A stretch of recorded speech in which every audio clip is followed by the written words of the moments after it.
Eu dou uma dica aqui para as pessoas que... Duas dicas. E isso é bem do coração, mas bem sincero. Eu faço terapia há 30 anos e eu acho que desses 30 anos a mensagem mais... é, a frase mais importante que eu escutei dos terapeutas que eu passei, né? Foram três só, na verdade. Fui fiel aos meus terapeutas, até ter alta e não concordar com ele e buscar outro. Essa frase que você falou, para mim bate muito. Acho que assim, se vocês nunca fizeram terapia e vão fazer, essa frase vai bater em algum momento, né? Fazer aquilo que você pode, que você tem controle. Porque eu tenho a mania, eu, por exemplo, falo por mim, né? E o ser humano hoje em dia tem essa mania de querer achar que ele pode tudo, né? A gente programa. Eu era para estar. Agora, amanhã estaria mudando oficialmente para os Estados Unidos, né? E não vou mudar. Não sei quando. Hoje me perguntaram isso, eu falei, não sei se eu vou mais agora. Então, assim, a vida muda. O que você tem controle para lidar, porque às vezes a gente tem tanta carga emocional de coisas que a gente nem tem controle, né? A gente não adianta sofrer se a gente vai voltar a atender amanhã ou daqui a 15 dias, porque a gente não tem controle, né? A gente não é o governador, a gente não é o sistema de saúde, não é verdade? Sim, e é um peso muitas vezes desnecessário de carregar. Porque você tem muita coisa na tua própria vida, na tua própria rotina que você não consegue controlar. Então, para que você está querendo pegar mais coisa porque você não tem que controlar, não vai dar conta? Né? Então, se Sim. atenha realmente ao que você controla. Né? Por isso que é tão importante entender esse processo realmente que seu filho está passando, o que você, quanto pai e mãe, está buscando no tratamento, para você se manter um pouco mais calmo, saber que de repente hoje você está tendo que fazer um intervalo, esperar um pouco, mas que as coisas vão retomar e que o negócio, o processo vai andar depois.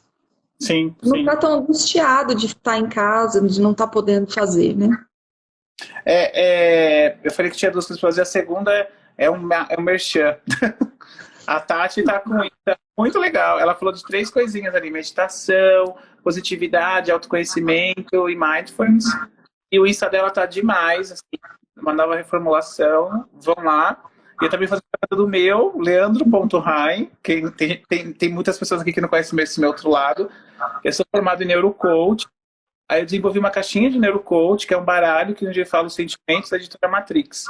Meu Instagram, o leandro.rai, que é meu pessoal, eu estou começando a trabalhar todos os aspectos dos sentimentos da caixinha lá, a partir de 2 dias. Então, eu vou começar um projeto lá e vou começar a fazer live lá também de autoconhecimento da Tati de novo. Achou? E, e, e aí, vamos ver aqui algumas perguntas. A Janaína fala assim, ó, acho que você pode dar uma luz para ela.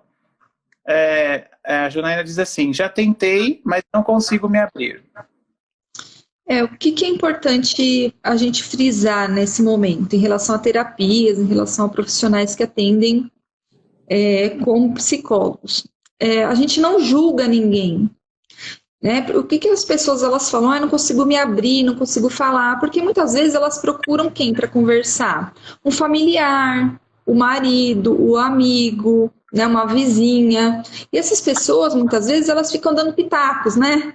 Ela ajuda. Ficam tentando ajudar, mas ajudam de uma forma que deixa a pessoa mais estressada do que ajuda, porque a pessoa muitas vezes ela quer ser ouvida, ela quer desabafar, ela quer falar, né? Ela não está querendo ali naquele momento que as pessoas deem instruções, regras, né? E saiam falando o que ela tem que fazer. Muitas vezes elas querem se abrir, elas querem pôr para fora.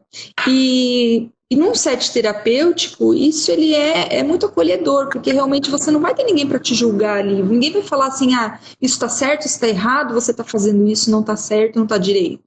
Muito pelo contrário, é fazer a própria pessoa entender tudo o que ela está sentindo, né? De onde vem, o porquê que ela está com aquela situação, como que ela pode fazer para se ajudar, né? Porque muitas vezes não tem realmente com quem se abrir. Então, o se abrir, o falar, ele está muito ligado a isso, essa questão das pessoas muitas vezes escolherem pessoas erradas, né, para se abrir e falar. Então, quando você está em terapia, é diferente. Tender a achar que o psicólogo porque você vai abrir seu coração, vai falar coisas que você não fala para ninguém. Essa, na minha visão, da ideia é essa, né? Embora hoje eu tenha pessoas que eu fale tudo, mas tem coisas que eu só falo para minha psiquiatra, né? Hoje eu vim fazendo psiquiatra, eu resolvi mudar um pouco o meu estilo, mas meu pai é psicanalista também. Eu faço terapia e psiquiatra. E as pessoas têm medo de ser julgadas, né? Assim, não, às vezes, mesmo eu, depois de tantos anos, eu falo para o psiquiatra assim, eu vou te falar uma coisa, mas não vai achar estranho. Ela já olha assim, ela fala, ela já dá risada, porque ela sabe que vocês vão falar para o psicólogo, entre você e o psicólogo, e isso tem um juramento, né? Tipo, e pode ser que eles não estão te julgando, eles estão te analisando, é diferente, né? Estão vendo o contexto que nós não estamos conseguindo ver, né? E no melhor sentido dessa palavra, analisando, né? Não é uma análise crítica, não é uma análise para olhar e apontar defeitos e apontar erros. Muito pelo contrário, a pessoa precisa se entender, ela precisa se conhecer num nível que ela vai poder falar, olha, como que ela quer que tratem ela, como que ela quer ser vista, como que ela quer ser ouvida. Ela vai se fortalecer realmente nesse processo. Eu posso falar isso abertamente porque não tem problema mais, assim, para mim não é mais vamos dizer assim, uma chaga, né? Porque antigamente eu escondia, mas, por exemplo, eu tenho bipolaridade, então eu voltei depois que eu tive necessidade de voltar a tomar remédio, mas eu voltei com a psiquiatra, que é especialista nisso, e a psicanalista. Não tem problema nenhum em falar isso. Porque hoje eu tô controlado. Mas é engraçado e é muito legal, porque eu tô tomando medicação. Eu já estava tomando antes da quarentena, e na quarentena eu tive uns altos e baixos, e agora ela está pensando em tirar. E eu, não precisa, não pode tirar. Né? E uma certa insegurança. E o mais engraçado de tudo que você falou de autoconhecimento, porque eu tenho uma amiga também que tem o mesmo diagnóstico, e a gente se fala quase todos os dias. E aí elas falam assim, você está oscilando, vamos ficar sendo... E aí é que você falou, vem o filtro, vem o julgamento, né? E aí, daí pra pensar, eu falo, não tô, não. Ela tá querendo falar porque ela tá. Então fica aquela coisa. Quando eu vou e falo pra minha psiquiatra, porque fulana falou que eu tava nessa situação, eu tava oscilando, ela falou assim, não, é normal, qualquer pessoa tem que ficar puta nessa situação, tem que chutar o barro. Você tocou num ponto muito importante também, Leandro, que é a questão das pessoas se compararem muito. Então elas se comparam muito com os outros, elas comparam muito o filho com o outro. Então assim, o meu filho tá usando tampão, o do fulano não tá. Mas o fulano tá fazendo isso aqui, esse tipo de terapia, mas o meu não. Então assim, são pessoas diferentes, são situações diferentes, são características diferentes, né? Até tem uma frase que é bem engraçada, que fala que o indivíduo é individual. E realmente é isso, né? Nós somos seres diferentes, então nós temos que lidar de formas diferentes com as coisas, então não tem que ficar se comparando. E cada um na sua complexidade, no seu universo. Eu, no curso de paralisia cerebral que eu terminei hoje, eu coloquei em todos os vídeos, eu colocava toda hora essa frase, porque eu trabalho com pais com paralisia cerebral há muitos anos. Eles querem pegar a terapia do coleguinha e fazer, não dá certo, mesmo que seja filho, não dá certo. Eles querem comparar os filhos, né? Mas o meu é mais severo e você passou isso. Tem 8 horas de tampão. O meu é menos severo, você passou... Então, o dela é mais severo e você passou 6. E qual que é a lógica? Assim, sabe? Tipo, é uma comparação que... A lógica é que cada um tá no momento, cada um tá numa vivência, né? Então, é interessante a gente ter esse olhar e, assim, comparar, né? Não dá para comparar. Não é porque tem o mesmo diagnóstico que eles são exatamente iguais, né? Senão o diagnóstico seria clone, né? Nasceu com paralisia cerebral, todo mundo é igualzinho, mesmo clone. Não, isso é clone, né? É o que eu falo. Vamos ver se tem mais dúvidas aqui que eu não... Essa é a frustração, esgotar todas as fichas e ainda assim estar anos-luz ao sonhado. O filho não na pandemia passageira, no geral, eu acho. Que é a questão da expectativa, né? O que você tem para falar um pouquinho disso? A expectativa, ela acaba causando frustração. Porque justamente você não sabe qual vai ser o marco do desenvolvimento, você não sabe qual vai ser como é que eu posso dizer? Você não sabe onde seu filho pode chegar, né? Com a terapia, com o que está fazendo, às vezes é muito mais do que você está esperando até. Então, quando você espera, por exemplo, que ele vá ter uma melhora em 6 meses e a melhora vem em 8, concorda comigo que em 6 meses você está ansioso, começa a ficar frustrado, parece que o negócio não vai dar certo. Então, se você tivesse tido um pouco de paciência, esperado mais esses 2 meses, ele ia ter atingido aquilo que você espera.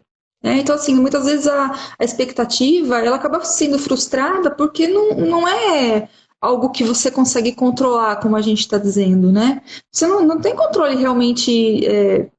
O ser humano ele é muito diferente, é muito complexo.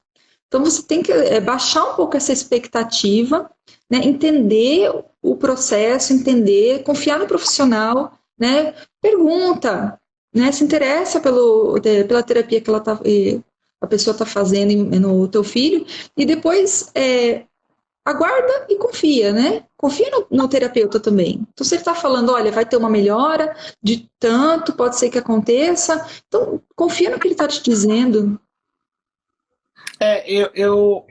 Quando você está com um problema que não é saúde, né? Então, eu vou dar 2 exemplos aqui. Eu vou usar uma frase da minha irmã que ela usa quando a gente, o ano passado, fez o Cala a Boca Mente, eu, ela e a Denise, a Alzira, e aquilo é muito interessante. Não cabe nesse aspecto. Nesse aspecto eu vou falar o que eu acho, né?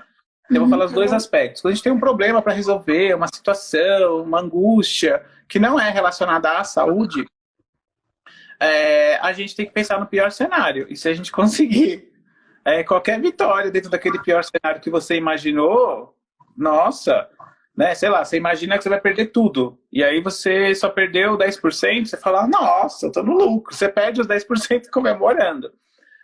Quando a questão da saúde, isso eu falo com alguns pais ao longo do processo, que muitos pais se tornam brothers, porque a gente está ali muito tempo junto, né? Eu falo, como que tem que lidar com isso? Se eu falei ali que eu prometi que, naquele caso, eu vou dar uma expectativa de melhora de 20%, coloca na sua cabeça que você vai fazer o melhor dos mundos, mas você só vai conseguir 10%. Né? E coloca menos, porque quando você consegue 12, você fala, meu Deus, né? E não espera. Às vezes o profissional joga no alto. Eu jogo dentro de um valor de trabalhando já a expectativa do pai, para que ele trabalhe essa baixa expectativa, para que ele não se frustre, né? E tento mostrar sem comparações com outras crianças, mas dentro da realidade da patologia, muitas vezes, da situação, a realidade, né? É uma expectativa, a expectativa real, né? E aí entra já num outro conceito de aceitação, como você disse, né?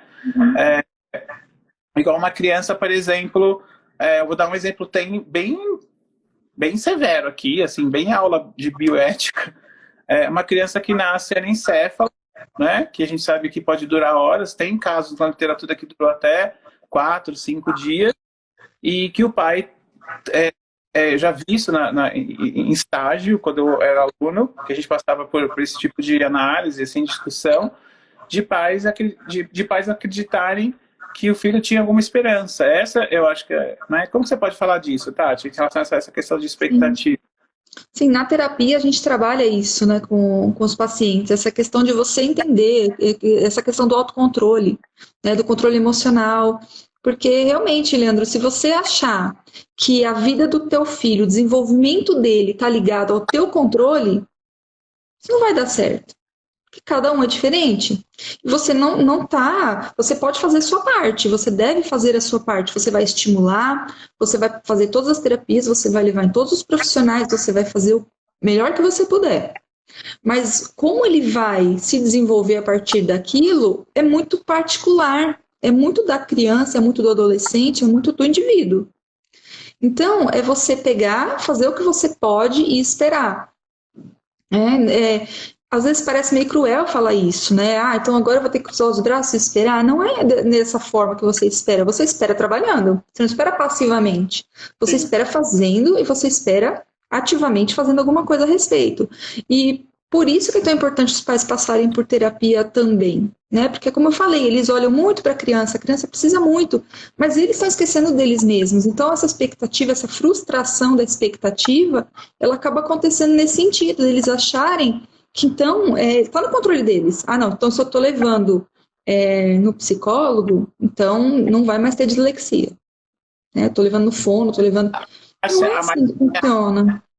Você falou uma coisa bem interessante que eu concordo muito. A Marcinha, em São Paulo, ela tem alguns pacientes, ela tem, quer dizer, a maioria dos pacientes dela são bebês, né? E muitos com síndrome, com paralisia cerebral e casos mais severos. E tem uma que tem uma criança severa, e eu fico conversando, a Márcia foi fazendo terapia, eu fico conversando com ela, né? E aí um dia a gente conversando, ele se dedica assim, 100%, largou a profissão, largou tudo. Aí eu falei, aí a gente conversando assim, porque eu já tenho intimidade. E aí ela tava contando pra mim que ela tinha engordado, tava com diabetes, tava com aumento de pressão. Aí eu falei, você não tá mais se cuidando, né? Você deu uma decaída, você percebe, não tá mais usando brinco, não passa perfume, não passa. E aí eu falei que esse é o grande, que eu comentei lá no começo da live, né, do pai doente, né, porque aí eu virei pra ele e falei assim, se você ficar doente, se você ter um infarto, um AVC, o que vai acontecer? Não adiantou nada, não adiantou nada. Então você tem que mostrar para esse pai que ele tem que buscar ajuda, né, porque às vezes e aí essa frustração não é nem às vezes em cima da própria da situação da criança, na situação geral, porque como eu né? Não é verdade isso? Nossa, por que aconteceu já isso algumas vezes, que eu tive que chamar o pai e falar assim, você tem que buscar ajuda, porque você está degradando sua saúde em prol da sua filha, mas e aí? E se você morrer? Né? Tipo, quem vai cuidar dela? Né? A gente tem que ser forte, enfim. São sempre coisas muito duras, né? Para se tocar, né? Sim, e é muito delicado, né? Porque os pais eles já fazem tudo o possível, eles já estão ali de corpo e alma, né? Eles querem o melhor para o filho, eles estão ali com todo o amor deles, né? Eles estão depositando, inclusive, a vida dessa criança na mão desses profissionais.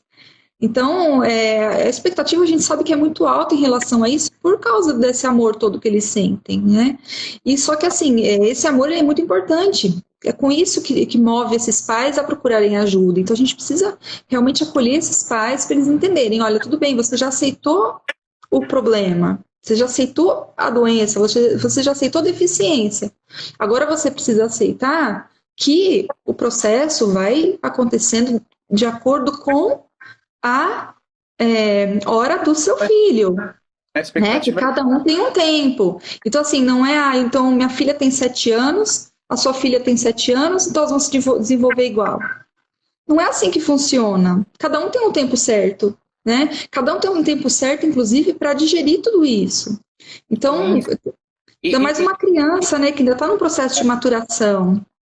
E tá tudo bem, você tá fazendo isso há 5, 6 anos, não tem problema nenhum. O problema é que você tem que.